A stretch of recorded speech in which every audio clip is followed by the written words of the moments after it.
Le Monde et la Suisse s'exposent dans l'objectif des photojournalistes dans le cadre des renommées Swiss et WordPress Photo, des thématiques différentes, reflets de la société dans laquelle nous vivons.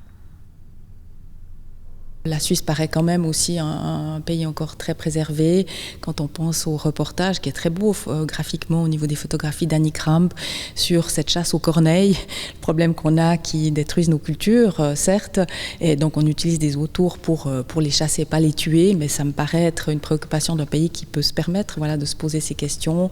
On pense à un autre reportage de Peter Clanzer sur un festival de rock en fait près d'Interlaken où les gens aiment se secouer la tête, headbang ou crowdsurfing. Alors on se dit c'est anecdotique, c'est certes intéressant, mais voilà, c'est peut-être pas aussi fort, aussi poignant que bien sûr plein de reportages qu'on verra dans WordPress Photo. Petite fille afghane, de l'autre côté de la terre, jamais entendu parler de Manhattan.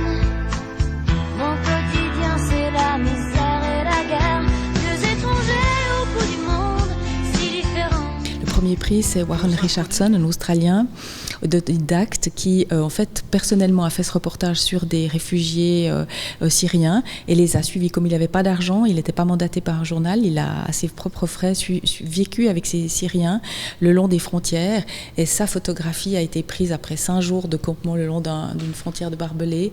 Et puis on voit un homme, c'est très symbolique, qui sauve un bébé, donc en le faisant passer à travers un trou de cette frontière de barbelés, un autre réfugié qui a déjà passé lui la frontière avant de se sauver lui-même. Donc c'est, je trouve, une note d'espoir et une photographie très, très symbolique, même si de qualité elle n'est pas tout à fait nette, mais elle a beaucoup d'émotions. Est-ce qu'il y a un Suisse ou des Suisses dans cette année, dans le choix de cette année ? Oui, il y a un seul Suisse, mais c'est bien, saluons-le, Christian Bobs, qui a été primé dans la catégorie sport. Il a fait un reportage sur les lutteurs du Sénégal, les Grigri Wrestlers, comme ils les appellent en anglais. Mais c'est intéressant parce que ce n'est pas que la catégorie sport, c'est aussi une tradition au Sénégal et une tradition culturelle, puisque ces lutteurs sont accompagnés par des sacrifices, par l'esprit des ancêtres, donc ils doivent faire appel à des chamans, à tout un rituel vaudou.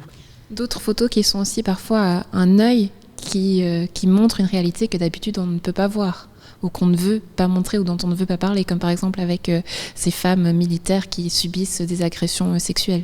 Alors tout à fait, vous avez raison, cette Marie Colvert, ça fait depuis plus de 10 ans qu'elle s'intéresse à ces sévices que subissent de nombreuses femmes militaires dans l'armée américaine. C'est un peu un sujet tabou parce que l'armée américaine, on n'en parle pas, ces femmes ont de la peine à se livrer, d'autant plus que certaines qui ont parlé ou qui ont dénoncé leurs supérieurs ont subi après à nouveau des sévices sexuels. Mais cette femme photographe, elle-même fille de militaire, a vraiment ce sujet, je dirais, dans la peau et qu'on m'a dit qu'elle continuait à témoigner par ses photographies. À votre avis, à quoi sert ce genre d'exposition ? Ça sert à montrer le travail de tous ces photoreporters qui sont très courageux. Rappelons-le que beaucoup meurent chaque année, sont kidnappés, tués. Et puis ça sert à nous montrer la réalité qui est des fois difficile d'accès pour nous, Européens.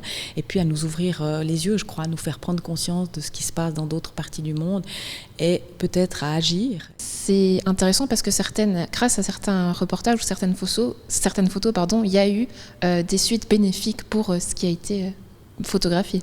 Tout à fait, vous avez parfaitement raison. Je pense au photographe Mario Cruz, qui est portugais, qui a fait donc un reportage sur les écoles islamiques au Sénégal, où les parents pauvres sénégalais mettaient leurs enfants en espérant qu'ils auraient une bonne formation, puisqu'ils ne pouvaient pas leur offrir plus. Et en fait, on a découvert, grâce à ces photographies prises par ce photographe, que dans ces écoles, ces enfants étaient très très maltraités. Ils devaient mendier, ils subissaient des sévices sexuels, ils dormaient à je ne sais pas combien dans des pièces.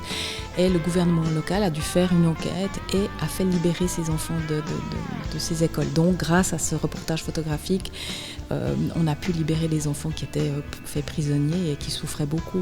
2 expositions à voir au château de Prangin jusqu'au 11 décembre pour le WordPress Photo et jusqu'au 26 février pour le Swiss Press Photo.